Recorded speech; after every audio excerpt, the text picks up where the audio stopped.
नमस्कार मंडळी, आज सुट्टी असल्यामुळं सर्व 8 दिवसाची पेंडिंग राहिलेले कामे करण्यासाठी बाहेर पडलो होतो. आणि डीमार्टमध्ये पण 2-3 वस्तू घ्यायच्या होत्या. खरी मजा तर तेव्हाच येते. प्रत्येकजण म्हणतं माझ्या घरी सर्व आहे, मला काहीच घेण्याची गरज नाही. पण एकदा बायकोला डीमार्टमध्ये घेऊन जा, मग कळेल सर्वांना घरात काय आहे आणि काय नाही आणि किती कमी आहे. घेण्यासाठी 1-2 वस्तू गेलो होतो आणि ॲक्च्युली घेऊन खूप काही आलो. म्हणून तर म्हटलं जातं घरात काय कमी आहे हे बघायचं असेल ना तर बायकोला एकदा डीमार्टमध्ये घेऊन जा. घरी येताना बरोबर ट्रॉली भरून येईल. हे बघा यांचं दोघांचं काय चालू होतं घेण्यासाठी. घ्यायला एक आलो आणि भलतंच काय हुडकत बसले होते. बाबासोबत म्हटलं तर सर्व वस्तू भेटणार हे तिला नक्की माहिती होतं, त्यामुळं अजून काही जास्तच आज मज्जा झाली होती. थोडी काय 2 मिनिटं ट्रॉली लोटायला घेतली तर लागली रडायला. ट्रॉलीला सुद्धा मला हात लावून द्यायचा नव्हता आनंदीला, बाबाच्याच हाताने लोटायची होती. मला तर म्हटलं आलोच आहे तर मग छान असे ड्रेस पण बघून घेऊयात. आणि छान अशी आनंदीची ड्रेसची शॉपिंग केली. तिचे ड्रेस घेताना सर्व काही तिला विचारूनच घ्यावे लागतात, नाहीतर तिला आवडलं नाही की ती घालत पण नाही. आणि नंतर मग थोडंसं आनंदीला खेळवलं.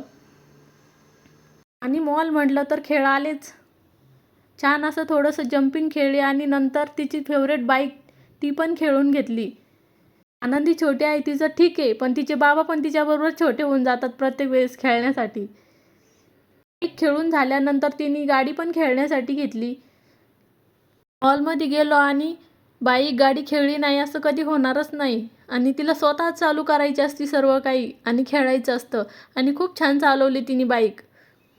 हे बघा. एवढं सर्व काही खेळवलं तरी पण ती बाईक घरी घेण्यासाठी आनंदीचा हट्ट चालू होता.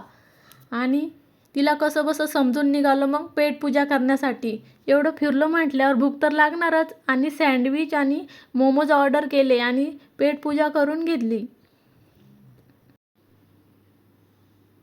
तुमचा सुट्टीचा दिवस कसा जातो ते मला नक्की कमेंट करून कळवा.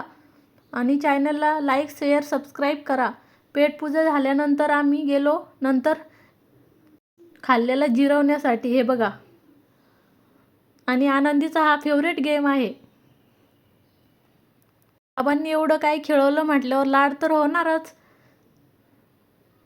आणि अशा प्रकारे आमचा आजचा सुट्टीचा दिवस गेला. वातावरण पण खूप सुंदर होतं बाहेरचं. हे बघा बाहेरचं व्ह्यू. आजचा व्हिडिओ कसा वाटला ते कमेंटमध्ये नक्की कळवा. बाय.